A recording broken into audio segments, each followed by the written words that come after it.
I'm Jill Millstone. I'm a professor in the chemistry department, and I've been here for 14 years now. I just started my 14th year, and I work in inorganic and materials chemistry with graduate students and undergraduates. I've always been interested in how the world works, whether it was learning that through literature or learning that through science. I've consistently been fascinated and excited by the world around us. And as an undergraduate, I got involved in undergraduate research, and I just really loved learning the tools to answer your own questions. So if you want to know, gee, why does this material work in this way, I started to learn the techniques that I could use to answer those questions and connect them with fundamental principles. And I really loved feeling like I had this deeper and deeper window into the mysteries of the universe. So many people inspire me.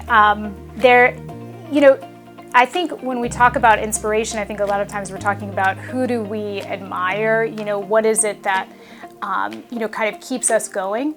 I think people scientists like Richard Feynman, who found beauty and majesty inside of the concrete work that goes into scientific practice.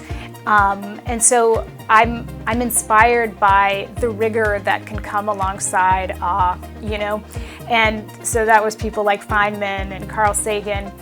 But I'm also inspired by, the people who have pushed on through history. My great-grandparents who immigrated here, all the people who are working hard. I think about the privilege that it is as a human being, and certainly as a modern person, to be pursuing how the world works. For so long, humanity has been focused on our needs and getting from one place to another.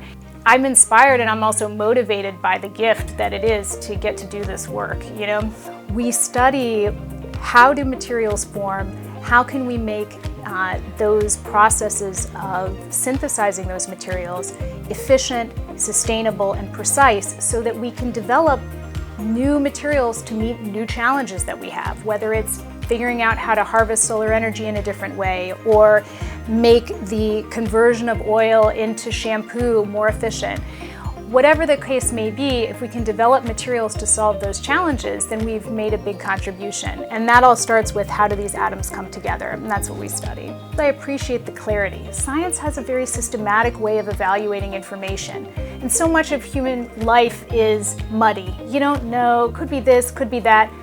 But in science, it's not that it's clear all the time, but you have a path. You have a toolkit by which you can evaluate these things, and there's a comfort in that. And so between comfort and joy, I'm just happy all the time.